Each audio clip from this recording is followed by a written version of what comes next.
Bom dia, boa tarde, boa noite, boa madrugada, olá. Meu nome é Felipe Xavier e esse é o Coffee X. No episódio de hoje estamos trazendo a quarta e última parte do especial do Wes Anderson aqui pro Coffee X, 3 anos depois de que começamos.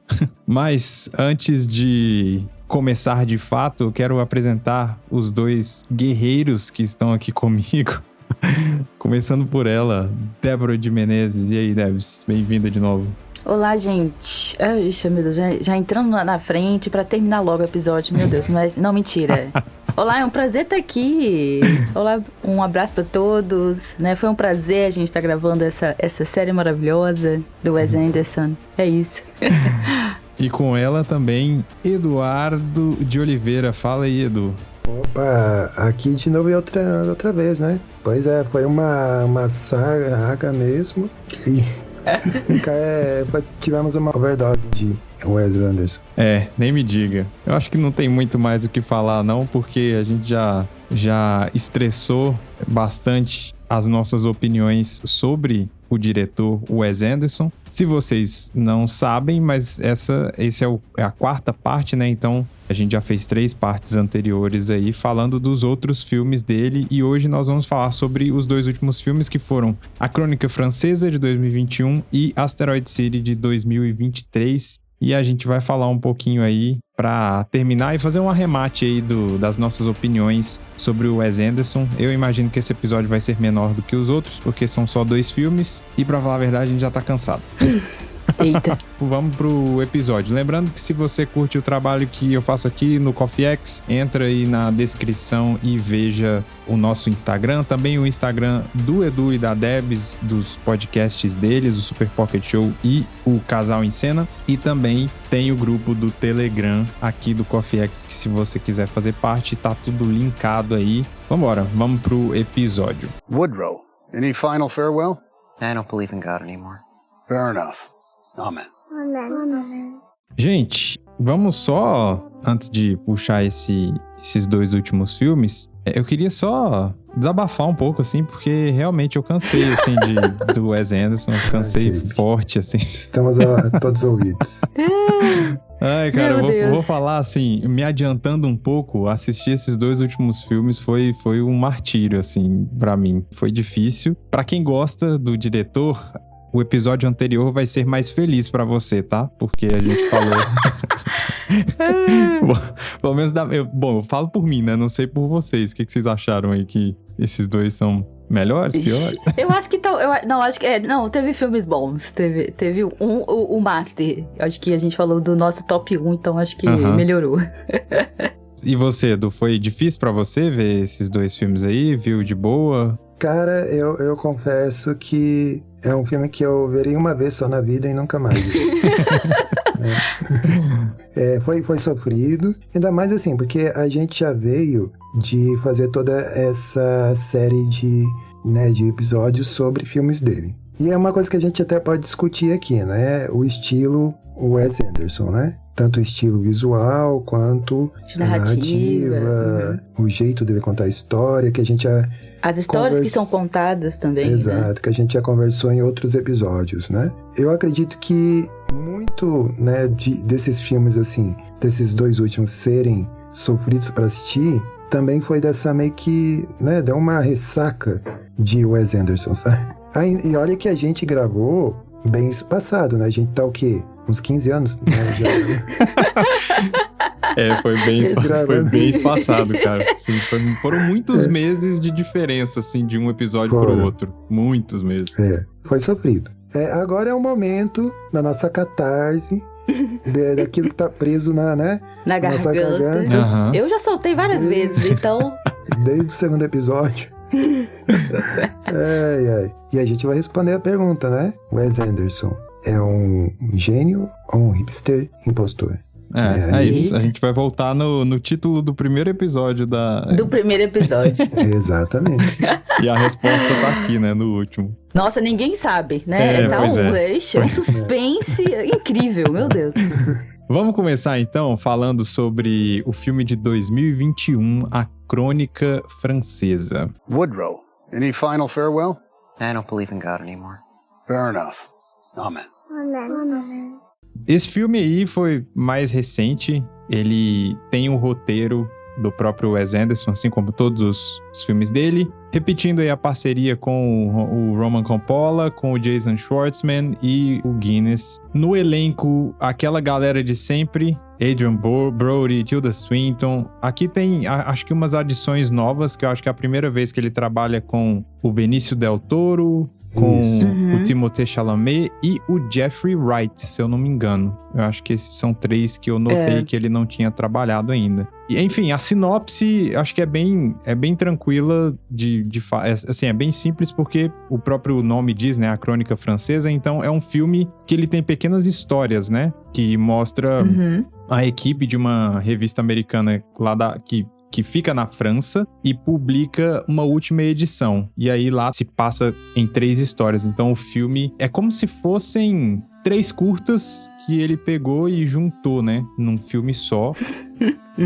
E aí tem 3 histórias. Uma lá de uma obra de arte de um prisioneiro meio maluco lá. A segunda crônica é de uma rebelião estudantil. E a terceira é de um chefe que é envolvido em uma investigação policial. E aí eu vou só dar a minha opinião geral e quero ouvir vocês, mas esse filme foi insuportável pra mim, assim. Eu acho que se eu tiver gostado de alguma coisa, eu gostei, acho que da primeira crônica, mais ou menos, assim. Mas, putz, depois, quando chega na segunda... Eu vou dar uma opinião aqui que eu não sei se ela é popular ou impopular, não sei se as pessoas pensam assim, mas eu não consigo gostar do Timothée Chalamet Minguet, sabe? Eu não consigo... Eu não consigo com esse moleque, assim. Eu não sei por que ele tá em tudo, em Hollywood, assim. Eu acho que, cara, aconteceu alguma coisa aí que a galera tá amando esse cara. E eu acho que ele é só Eu tenho uma hipótese. Eu acho que ele é só normal, assim. Ele é um ator normal, que parece que tá de má vontade em todos os papéis que faz. Mas, enfim, sua hipótese, Debs.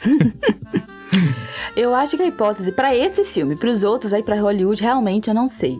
Não acho ele, né, ruim, assim, mas ele virou estrelinha, né, aí fica com essa, parece que tem que encaixar a pessoa em qualquer coisa, né. Mas eu acho que nesse filme é só porque ele é francês. Eu acho que talvez o Wes Anderson quis trazer essa, né, vamos trazer uma carinha francesa, já que a gente tá falando de um jornal americano na França. De novo, essa história, né? Enfim, essa coisa de, tô indo pra outro país ou outra cultura, mas o vínculo não sai, né? Dos Estados Unidos, tem que ter. E aí talvez seja isso, né? E ele mora lá, se eu não me engano, pelo menos... Quando a gente começou a gravar, ele ainda morava em Paris, então não sei, a gente não se atualizou sobre essa fofoca, né? Da vida, né? O style dele. A quem importa, né? Exato. A quem interessa. Mas eu acho que é só uma questão mesmo, então, de nacionalidade, né? Porque tem que trazer representatividade, né? A gente discute isso várias vezes. Então, você vai falar de um país, pelo minimamente alguém tem que ser de lá, né? Eu acho que deve ser o bom tom dele. É um rostinho, né? Francês. Mas eu acho que, assim, é comum... sempre ter os queridinhos, né, de Hollywood, né? É um personagem não, um ator ou uma atriz novo, né? E que acaba ali se destacando e tal. E aí já vira o queridinho, né, dos estúdios e tal. Eu acho que eu vi isso acontecer com a Millie Bobby Brown, né? Tem aquela outra Anya Taylor-Joy. Isso. E tem outros aí que vão surgindo, né? Sim. Então, acho que chama público, né? E o que interessa é dinheiros, né? Então... Eu gosto de dinheiro. Assim, eu entendo isso de, tipo, atores famosos e que tá lá no pôster a galera vai ver, né, e tal. Eu só não entendo o porquê ele, assim... Tipo assim, eu entendo a Anya Taylor-Joy, porque eu acho ela uma ótima atriz. A Millie Bobby Brown não, que ela é fraca. Mas, sei lá, na história a gente já teve, por exemplo, Leonardo DiCaprio, o cara, né? Só que o cara é bom, né? Tipo, mais recentemente, talvez, a Margot Robbie também se envolveu em coisa pra caramba. Só que ela é uma ótima atriz também, enfim. A própria Zendaya... Ela tem um monte de coisa, só que eu acho ela sensacional. Mas o Timothée Chalamet, ele não consegue me convencer, assim, sabe? Eu acho que a única coisa boa que eu vi dele recentemente foi nesse último Oscar, ele fazendo o papel do Bob Dylan, que eu consegui vê ele tentando trabalhar. Parece que ele falou, putz, eu acho que eu vou tentar atuar aqui. Assim, de fato, sem ser meio que essa cara blasé e tal. Porque todos os papéis são tipo essa, né? Tipo, por exemplo, lá no filme do Duna, pra mim ele funciona, mas o personagem pede aquele carinha lá, entendeu? Mas, sei lá, em outras obras, assim, eu acho que, sei lá. Mas enfim, não vou ficar martelando o Chalamet, não. Eu confesso que eu não vi outras obras dele, assim, fora do Duna, né? Uhum. Esse destacou pelo quê aí? Que filme aí que foi? Ah, pô, ele tá... de cada Oscar, provavelmente, né? Bom, recentemente ele fez aí o filme do Bob Dylan, mas ele fez o Wonka, ele fez um filme com a Saoirse Ronan também, que é o Lady Bird. Acho que é daí mesmo, aquele... Eu acho que tem outro também, menino, querido filho, sei lá. Tem um que é o assim. Call Me By Your Name, que foi pro Oscar também. E tem esse, esse aí que você falou, em inglês é Beautiful Boy, o Debs, que é com o Steve Carell. Assim, isso. Enfim, ele tá, assim, ele experimenta bastante, porque ele tá tanto em blockbuster como em filmes pequenos, né, independentes, assim. Então eu acho que ele tá tentando ali, ele só precisa se esforçar um pouco mais aí pra atuar. Como você falou, não se destaca tanto a ponto, né, de estar em tudo, né? Não é aquele ator que, nossa, você olha assim, cara, que versátil, né? É diferente você citou aí o Leonardo DiCaprio. Eu lembro dele num filme que ele tá novinho, que é o Gilbert Grape, Aprendiz de Sonhador. Acho que é o primeiro filme dele, né? Cara, você vê assim, ele manda muito bem, sabe? Então, você vê que aí ele já tem uma carreira longa desde criança e tal, né? Então faz sentido ele estar em grandes filmes, com grandes diretores e tal. Enfim. Mas e aí, o que vocês acharam desse filme aí, além do assunto aí Timothée Chalamet? Esse filme a gente tentou começar, porque, né, como a gente já contou, a gente tentou gravar várias vezes, mas percebo, ouvintes, que na verdade foi uma pausa necessária, mental, pra gente conseguir terminar, finalizar mais um projeto.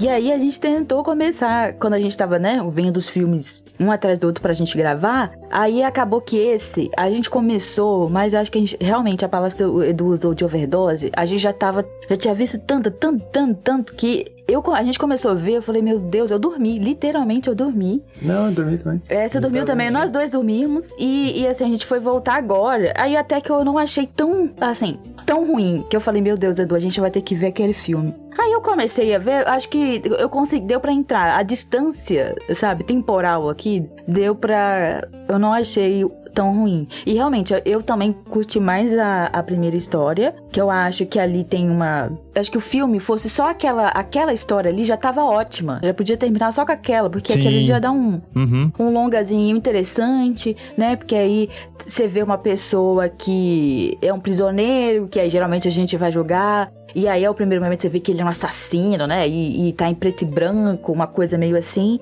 E aí, depois você vai descobrindo que o cara, na verdade, ele enfim, experimentou, né? Viveu vários momentos e sempre fazendo arte, sem saber, né? Na verdade, não, sem saber não. Eu acho que ele estudou quando criança, né? E aí, ele teve que... Enfim, por alguma razão que eu não lembro mais, eu nem lembrava das outras histórias. Se me perguntar o que é a última história desse cozinheiro, quem foi o cozinheiro? Não lembro. E nem não tem tanto tempo que a gente viu o filme e eu não lembro quem é que fez essa terceira parte da história. Eu só lembro da primeira, porque é marcante, porque é uma pessoa ganhando, né, destaque ali por causa da arte dele, e aí tem a questão ali, né, da pessoa aparentemente ser acusada de problemas mentais, mas será que nem era um problema mental, né, mas é que a sociedade não sabe lidar muito bem. E o outro cara querendo ganhar, né, o Brother, e acho que o Brother é outro que acho que você viu, né, aquele, como é que é, o Brutalista, né? Acho que é o mesmo filme, não é? Não é o mesmo personagem, ou eu que tô viajando? Mas eu acho que é mesmo. É um personagem meio parecido, assim. Ele agora, e com o Oscar ali, né? Ele jogando chiclete pra A namorada, eu falei, meu Deus do céu, que pessoa chata. Parece que era até ele mesmo, sabe? Não era atuação. Mas enfim, aí essa história eu curti, no sentido bom, assim, né? Tipo, até que eu achei legal. Eu curti. Aí as outras, aquele meio lá, como é que é um protesto? Esses jovens aí estão tentando o quê mesmo? Que eu não entendi nem o propósito. Também, eu não entendi quem que era quem, pra que lado, que eles estavam tentando fazer. Tipo, exato, caraca, sem onde vocês propósito. vão? Aí você fica assim, meu Deus, isso aí é a classe média, que você não... Entendeu? Assim, é riquinhos, né? Que aí depois vão já tá com a vida ganha. Deve ser, que aí quer tentar, né, fazer alguma coisa, mas por qualquer coisa, né? E aí não deu pra entender nada. E, enfim, é um miolo que só parece que preencheu o tempo, assim, pra dar um longa. Aí vamos botar essa daqui, essa história, e a outra que eu nem lembro. Eu tava vendo aqui no elenco, tem a Frances McDormand, né? Eu nem lembro dela no filme. Ela tá nessa segunda parte, que ela é escritora, ela vai escrever, né, o protesto, só que aí ela tem rola um caso dela com o Chalamet Minguet. Então assim, mas também não lembro mais, é isso. E a Tilda Swinton, eu não lembro dela também. Ela tava fazendo o quê? Pra ver como o filme é esquecível. Eu acho que a Tilda Swinton tá na primeira crônica. Ela é, sei lá, de uma da... É porque a primeira crônica tem... É tipo a curadora, é tipo especialista. Exatamente. Ele é especialista na arte do cara, né? Porque aí acho que em alguns momentos ela conta a história dele. Aí a gente consegue entender quem é o que é o Benício Del Toro, né? Que faz o prisioneiro. E aí ela vai falando, narrando, e a gente conhece um pouco da história dele lá. Aham. Tipo, é basicamente isso, assim. Caraca, eu não sei nem o que falar, assim, porque realmente eu não lembro direito também da última crônica. Pode ser que eu tenha dormido, não vou descartar. Não saberemos. Não vou descartar a possibilidade, porque eu já tava, tipo, meio de saco cheio, assim, sabe? De, cara, beleza, onde você quer chegar com isso e tal. E ainda, como ele fica tentando fazer esse truquezinho de... Ele tá mostrando uma história que eles estão escrevendo no jornal e fica indo lá no jornal, e o dono do jornal lá é o Bill Murray, né? Isso, meu Deus. O amor de Edu. Cara, que chatice, fazer uma parada meio metalinguística e tal, e na verdade fica cansativo pra cacete, assim, tipo, cara, que bagulho eterno que não acaba nunca e que você não sabe o que ele tá querendo dizer e onde ele quer chegar com aquilo, enfim. Um dos piores filmes. E ele repete tudo. São 3 histórias, né? Porque ele sempre divide todos, o filme dele marca muito claramente os atos do filme. E aí, aquelas cores, aqueles movimentos de câmera, aquele cenário tudo muito... que é artificial, né? Assim, no sentido de ser muito... que você vê que é um cenário construído para aquele filme. E blá blá blá, com muito elemento, né? Só que é extremamente cansativo. E você fala, tá, cara, eu entendi. Tá, mas aí cadê a porcaria da história? Não tem história nesse filme. Amigos, você não sabe contar uma história? É isso? Aí você fica assim, só indignado, é só o que resta. Considerando que ele quis fazer uma homenagem a... Uma suposta homenagem ao jornalismo, e talvez ele tenha falhado miseravelmente, né? Talvez quem é da área, não sei. Eu não cheguei a ver críticas sobre, né? Não, esse filme não foi muito bem avaliado, não. Pra saber, assim, se de repente o público que ele queria homenagear gostou e tal, mas pra gente é um filme bem de dormir. É aquele filme que você coloca naquela categoria filmes para dormir. Bem de dormir.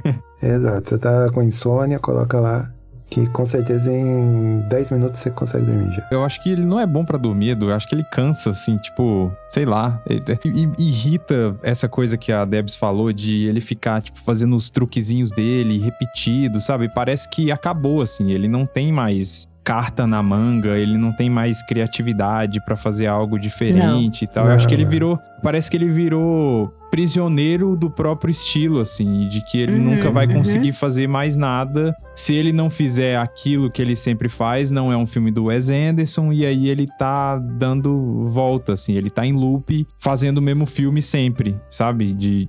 Enfim. Esse filme me fez olhar pro primeiro filme e falar, meu Deus, que obra-prima. Não é? Caraca, eu tava dando uma olhada aqui pras notas anteriores, eu falei, cara, eu tenho que subir isso aqui pra eu abaixar. Não, com certeza, a gente vai ter que subir, porque é um filme que tem uma história interessante ali. Você não consegue pegar de primeira o que vai ser o filme. É levemente engraçadinho, porque eu acho que dá pra você levemente rir das situações ali, né? E não é um ambiente completamente fabricado, né? Que é um ambiente, um caso, cenários, né? Tudo muito extremamente calculado, cada milímetro da coisa, né? Então tem um pouco do caos, tem um pouco do que é o comum. Então se a história você vai falar de algo comum, eu acho que ok, eu acho que pegou bem. Mas essa realmente, meu Deus, que tristeza. Vamos pra notinhas e acabar com essa tortura aqui, que é falar desse filme. Cara, pra mim é uma estrela, assim, esse filme, porque, sei lá, porque a primeira... Uma de quanto? Porque Uma de 5? De 5, é. Porque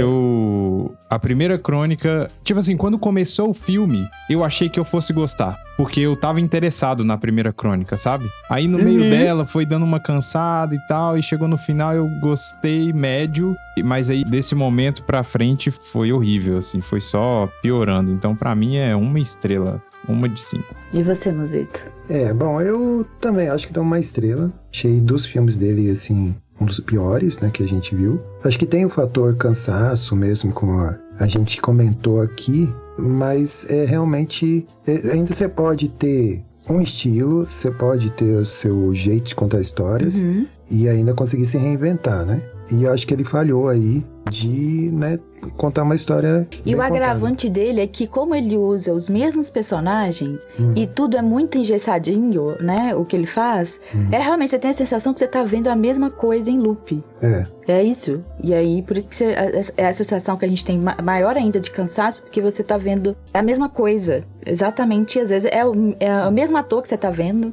E alguns atores, né? Vão ter uma coisa meio parecida. Fica realmente muito... Ok, over. Eu vou dar 1 também. A gente podia dar 0, meia estrelinha. meia estrela. Fique à vontade, né? Não, então vai ser meia estrela, então. Caraca, puta, filme chato do cacete. Enfim, vamos lá. Vamos pro último filme dele, que é o Asteroid City, de 2023. Woodrow, any final farewell? I don't believe in God anymore. Fair enough. Amen.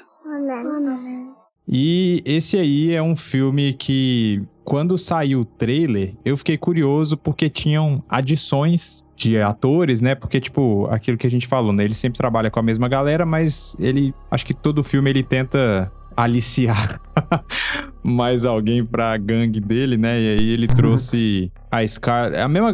São os mesmos nomes, mas aí tem os mesmos nomes do filme anterior, mas aí tem a adição aí de Scarlett Johansson, Tom Hanks, e agora eu não sei se ele já tinha feito filme com o Bryan Cranston, né? Que, pra quem não conhece, é o Walter White. Ele narrou no filme da Ilha de Cachorros. Verdade. Isso. É isso. Ele fez voz de alguém no Ilha dos Cachorros. Edward Norton, né? Já tá em todos. Praticamente. Adrian Brody aqui de novo. Também. Também é um patota de sempre. O Jeffrey Wright também, não? Eu acho que o Jeffrey Wright entrou no Crônica Francesa aí, né? Eu acho que, eu não lembro verdade. Agora que eu lembrei, ele entra mesmo. Mas basicamente temos o Asteroid City aí, que a sinopse, né, que conta a história ali de meio que uma convenção de uma galerinha ali numa cidade no deserto americano por volta de 1955. E é uma convenção de astronautas e cadetes espaciais e é espetacularmente interrompido por eventos que mudam o mundo. Isso aqui eu peguei essa sinopse de algum lugar, que eu acho que é o IMDb, sei lá. Bom, a sinopse é essa, né? Eu tô assim, eu não sei se foi esse filme que eu vi, não. Mas e aí, opiniões sobre? O que vocês acharam desse filme aí? Eu confesso, quando eu vi o trailer, eu já me desinteressei, porque justamente aquilo que a gente já tava conversando, né? Aquele mesmo cenário artificial, aquela mesma estilo e tal, não fiquei zero vontade, assim, de ver, né? Apesar de ter Tom Hanks, que é um ator muito... carismático, né? Carismático e tal, e aí é aquela coisa, né, de você tentar dar uma chance, mas assim, zero vontade. É um filme que se a gente fosse não fosse gravar aqui, talvez não teria visto até hoje. Eu quis ver só pra ver se, sei lá, talvez ia ter alguma coisa, esperando, né, alguma coisa diferente. Só que esse é mais iluminado, eu achei, esse tem um filtro um pouquinho diferente dos outros. Eu não sei, mas esse filme, ele é de 2023. Aquele cenário todo me parecia Barbie, sabe? É uma cidade feia, que aí é claramente muito fake, né? Mais fake do que, acho que, não sei. Talvez tanto pelo cenário quanto por esse filtro que tem no filme, eu acho que parece o filme mais de papel dele, assim, né? De, sei lá. Isso. E aí eu fiquei, sabe, com aquela coisa da Barbie, que acho que, né? A Barbie foi o quê? 2023 também, não foi? Acho que 2024. Sim. Ah, não, foi uma coisa assim. Então, tudo muito, sei lá, ficou meio parecido. E aí tem uma estrada, né? E tem aquelas fotos, imagens de divulgação da Barbie, era ela na estrada, né? No carrinho, rosinha, uma coisa assim. Mas esse eu achei, além de um pouquinho chato, sabe aquele filme que a gente fala, que a gente bota que a pessoa quer fazer muita coisa e falar, olha como eu faço cinema de verdade? Só que aí, você olha e fala, que merda, hein, amigo? Pelo amor de Deus, tu me fez perder esse tempo precioso da minha vida pra ver esse filme, pra você achar que tá super mega filosófico, super mega legal, e na verdade não é legal, né? Aí tem a querida, como é que é o nome da moça aí, que eu já esqueci o nome? Scarlett. É outra, pra mim essa é outra queridinha também, que tem que, né, que vão enfiando nos filmes, mas enfim, ela tá lá e tem umas cenas dela, porque aí é um filme novamente, com metalinguagem, porque aí é um filme, nesse caso essa moça, ela é uma atriz, uma coisa assim, e aí eles ficam passando uma cena, né, de um filme que vai ser gravado, de um teatro, não sei. A história toda é um livro, né, na verdade, que aí mostra um pouquinho, né, da história do autor que escreve o livro. Aí você vai pra história do livro. Aí a querida que tá interpretando, né, ensaiando, e aí ela fica olhando pra câmera e fica chorando, mas só que a cara dela, né, é como todos os personagens que a gente já falou, que não, né,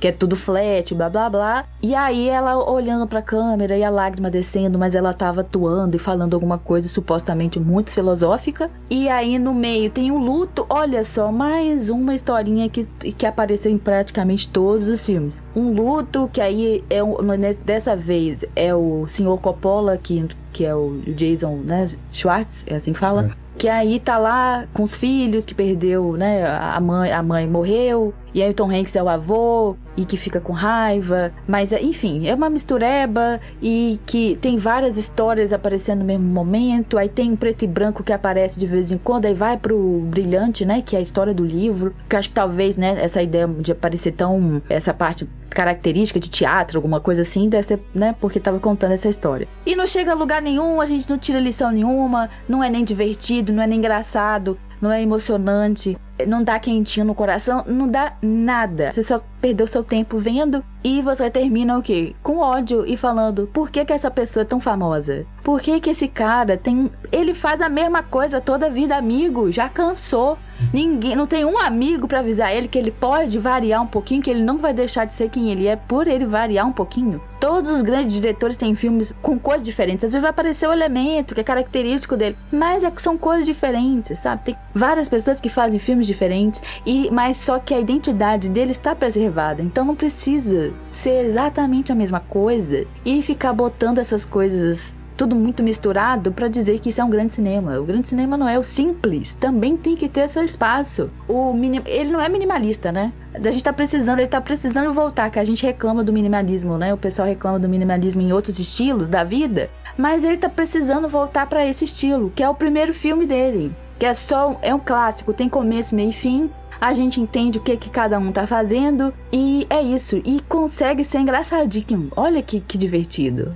E aí esse aqui não sobra nada, é só raiva e você fica com mais raiva ainda porque ele ainda tenta ser muito pretensioso. E aí a gente não gosta de ser, ai, olha como eu sou, né, super mega intelectual. Ah, sério? Então não precisa disso pra você ser intelectual, entender e passar lições e passar coisas, né?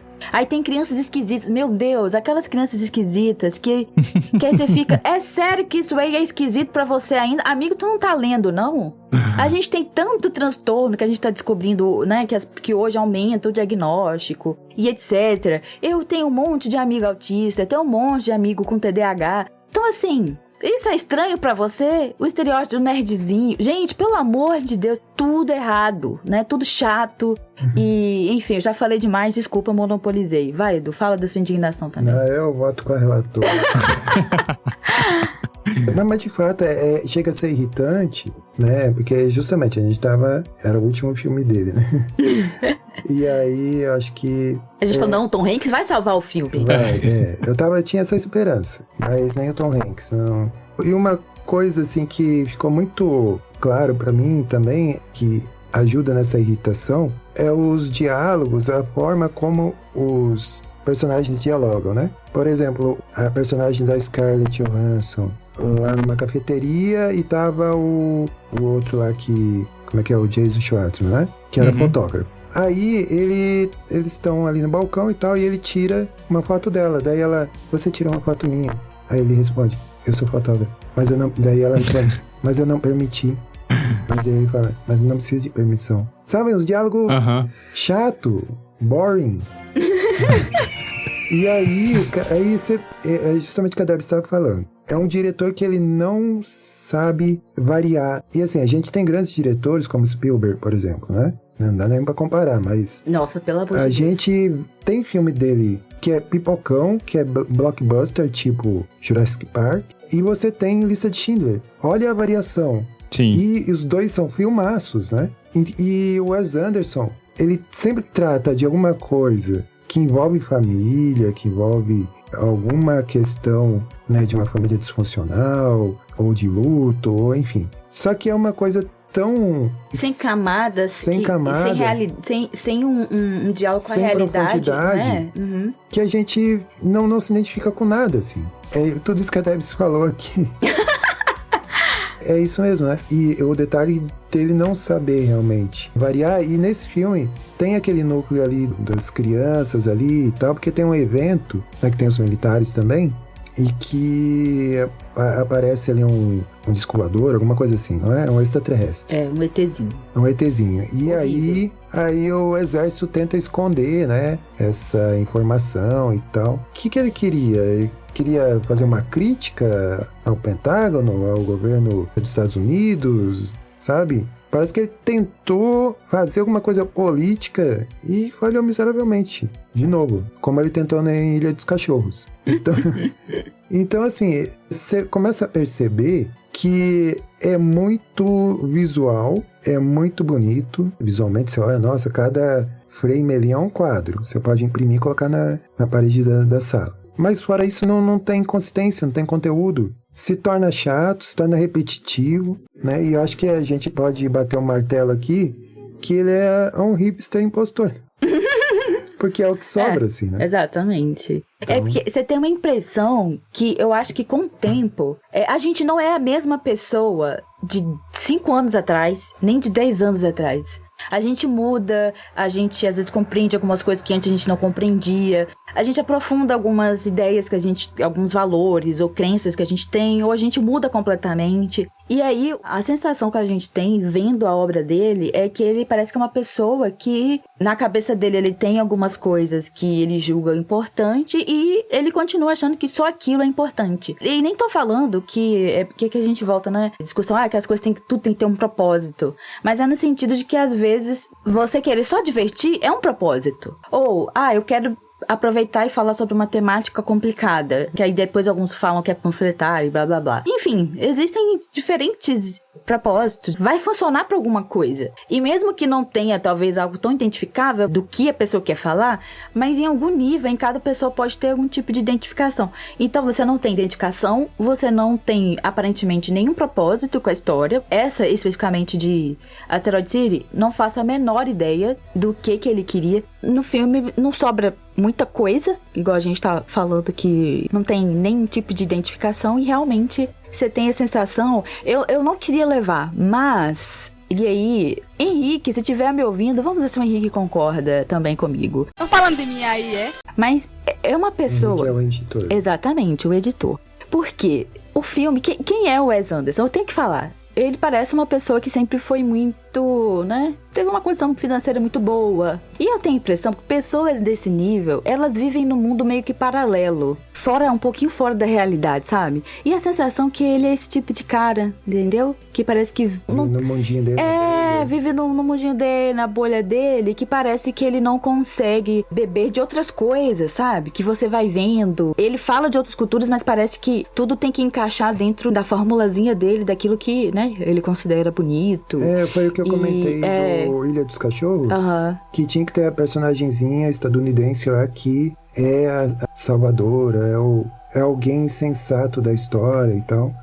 Então até quando ele tenta fugir, se referir a outras culturas, sair ali da bolha dele, ele é ruim. Eu nem vou falar o nome, né, do que eu daria pra isso, mas enfim, eu acho que mostra muito um pouco da pessoa, que eu acho que não consegue realmente falar de nada que não seja... Não seja dele, né? Exatamente. Não que a pessoa, a gente tem que saber de tudo, ou tem que, sabe, ser um filme que tem que ser progressista e blá blá blá, representar a minha visão de mundo. Não é exatamente isso. Mas querendo ou não, tá refletindo o que é a pessoa, né? Que eu acho que a arte também, ela diz um pouco tá levando um pouco desse artista, né? Porque eu tava lembrando aqui, até o Tarantino, por exemplo, você pega a filmografia dele antes de Django e antes do Bastardos sem Glória. Você não tinha nada ali além de violência e tal. É claro que os filmes eram grandes filmes, né? Mas até o Tarantino, em algum momento ele sentiu a necessidade de ser político e falar, olha, vou tratar desse assunto aqui. Aí fez o Django. Aí, vou tratar desse assunto aqui. Aí fez o Bastardos Inglórios. E são 2 filmaços, assim, que, caraca, mas não muito bem. Então, você vê que o bom diretor, ele conta boas histórias e ele sabe ser versátil e ele não precisa ficar preso na fórmula dele, naquilo que ele sabe fazer muito bem, né? A gente pode negar a fotografia do filme, cenário, design de produção que fala, né? É impecável, assim. Mas isso não é tudo, né? É por isso que eu falo, pra quem tá estudando, é um ótimo filme. Quando a gente tá aprendendo coisas técnicas, assim, de cinema, é ótimo. O Wes Anderson é uma apostila de design, né? Exatamente. Isso. Nossa, é uma ótima definição. Vai botar na Hotmart lá e vender um curso. Exatamente. É uma apostila, entendeu? É um exemplo, assim, extremamente didático de como se aplicar. O contra-plongé, a blocagem, tudo isso, você vai aprender o que é fotografia, plano sequência, oxi, olha aí, extremamente didático. Mas você repetir essas coisas não vai te tornar um artista, porque se você só dominar a técnica, isso não, sabe, o artista é a visão, é uma interpretação, é uma outra forma de ver a coisa, não é a técnica em si, que a técnica deixa muito mais bonito, óbvio, né, mas, não quer dizer nada. Não. Os filmes do Wes Anderson são um grande Pinterest. Exatamente. Eu vou concordar com tudo que vocês falaram, só que eu vou discordar concordando de uma última coisa, que é que vocês falaram, né, que o filme é lindo e tal, mas eu acho que até isso cansa, sabe? Tipo... porque o que aconteceu comigo nesse último filme foi que eu abandonei o filme. Fazia muito tempo que eu não parava um filme no meio. Eu não sei qual é o final desse filme, porque eu parei de ver. Simplesmente nos últimos, 15, 20 minutos eu não aguentava mais, né? Porque eu não tinha interesse mais por essa história, eu tava cansado do visual, porque o próprio visual desse filme, eu acho que de todos os filmes dele, é o filme mais saturado. Como você falou, é um filme que tem aquela pegada meio que da Barbie lá, que parece tudo muito fake, né? E, cara, quando ele tava me fazendo a desgostar do Tom Hanks, eu falei, cara, tá fazendo mal pra mim, entendeu? Eu não vou te perdoar se eu sair desse filme desgostando do Tom Hanks, entendeu? Então, chega. I'm sorry, Wilson! Wilson, I'm sorry! Não dá. Eu não vou repetir tudo que vocês falaram aqui, mas é isso. Pra mim, o resumo do Wes Anderson é um cara extremamente limitado e que não tem nada a dizer, assim. E talvez ele não tenha nada a dizer a não ser os próprios traumas que ele tá tentando resolver nos filmes há anos, só que é o mesmo trauma desde sempre. E ele não é o Batman, entendeu? E essa terapia, você pagou tanto um terapia. Que terapeuta é esse? Que era só mudar o terapeuta? Porque você tem que superar em algum momento. Ninguém merece. Não sei se todo mundo já viu o meme da Isabela, né? Você tem trauma? Eu também tenho. E aí? Vamos fazer alguma coisa com isso, querido? Mas, putz, é isso, assim. Eu acho que o Wes Anderson não tem mais nada a dizer, assim. Eu acho que ele bateu ele chegou no limite ali da criatividade dele e é isso que a gente falou no outro filme. Ele tá rodando em círculos, fazendo o mesmo filme e tentando inovar no visual, que visual por visual não se sustenta, né? Um filme não se sustenta só em ser uma boa página de Pinterest, né? Como o Edu falou. Então... Cara, eu quero dizer, a partir de hoje aqui, que eu estou abandonando o Wes Anderson, assim, se ele soltar qualquer outra coisa, eu não vou ver. Chega. Soltamos a mão de Wes Anderson. Pra falar a verdade, assim, eu acho que filmes que eu reveria seriam o Grande Hotel Budapeste e o Moonrise Kingdom. Não, esse é maravilhoso. E ponto, né? Uhum. Esses dois filmes são realmente ótimos filmes, mas de resto... O Senhor Raposo até esse é o meu top 3. O Senhor Raposo também, mas ainda assim, enfim... E é isso, assim, eu acho que é nessa nota baixa que a gente vai abandonando. Assim. Eu queria só fazer na real, uma menção honrosa, porque o Wes Anderson, ele, acho que no último ano aí, sei lá, foi no penúltimo Oscar, se eu não me engano, ele foi indicado com um curta e ele ganhou o Oscar de melhor curta ele lançou vários curtas na Netflix, acho que um chama A Incrível História de Henry Sugar e outras 3 histórias, né, que aí, acho que uma chamava The Swarm, é o Cisne, eu acho, é o Caçador de Ratos, e um que chama Veneno. Eu só assisti o Henry Sugar, eu gostei, ali eu achei que ele conseguiu inovar um pouco, porque é meio que inovar sem inovar, né? Porque, de novo, era um livro que ele tá adaptando. Infantil. Só que é meio que...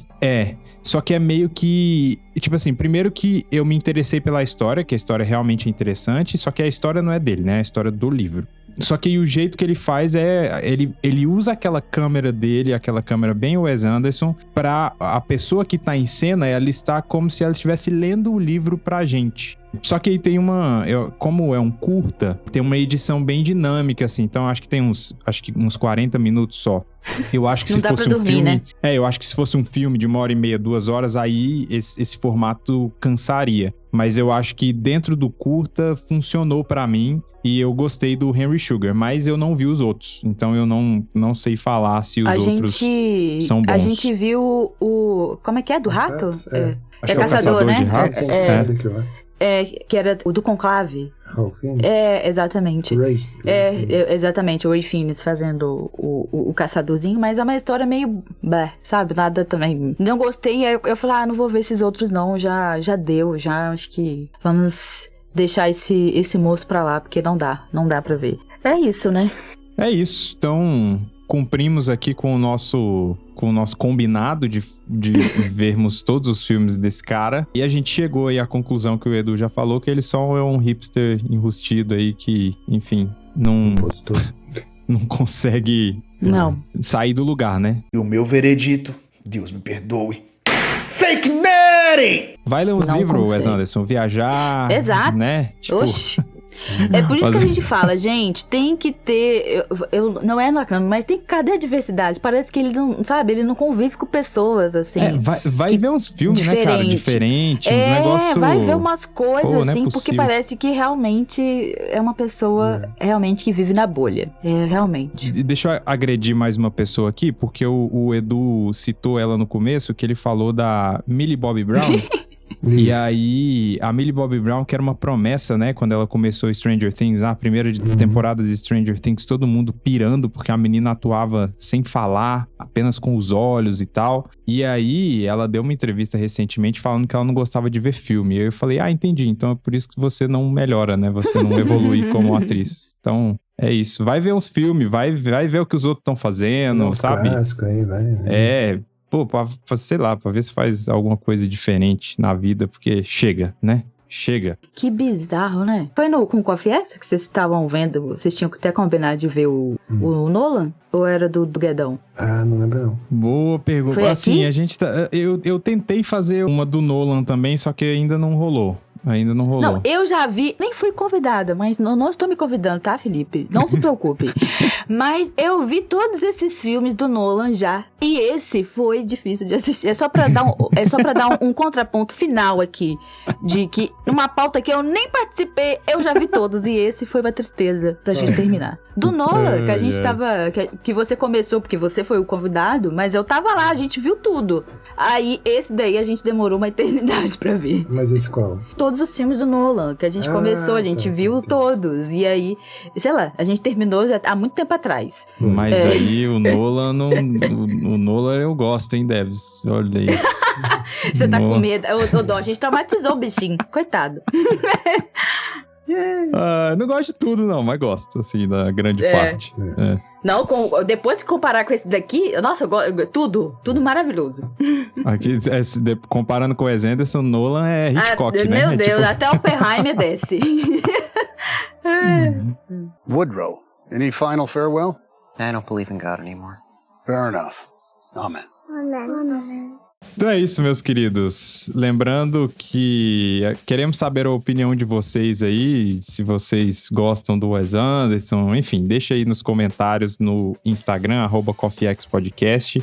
Fala aí, gente, onde que as pessoas encontram vocês aí, os podcasts que vocês estão fazendo. Eu vou falar do Casal e Cena, porque eu falo com o Edu que eu sou a CEO.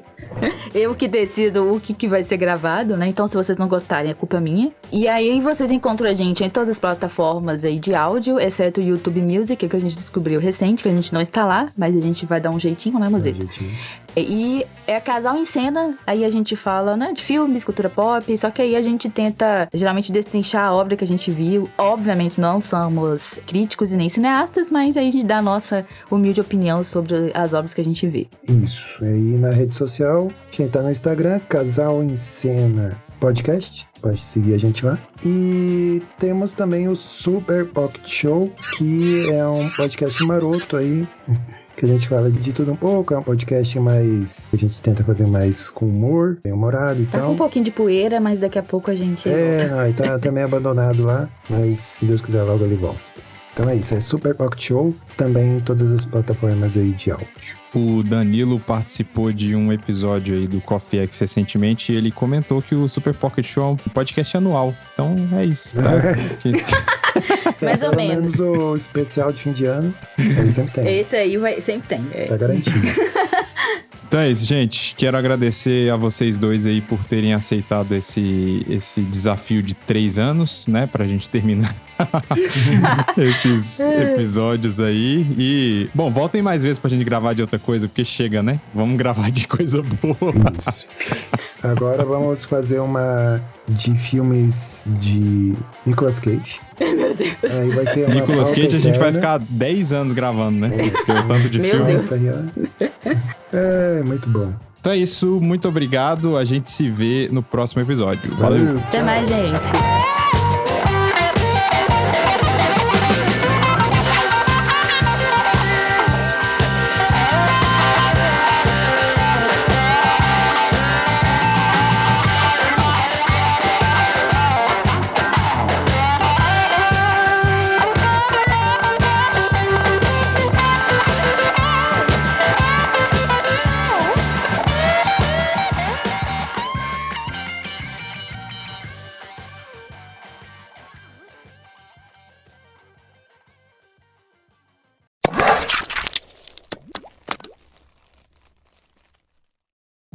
Esse episódio foi editado por De Rosa Edições. Siga @De Rosa Edições.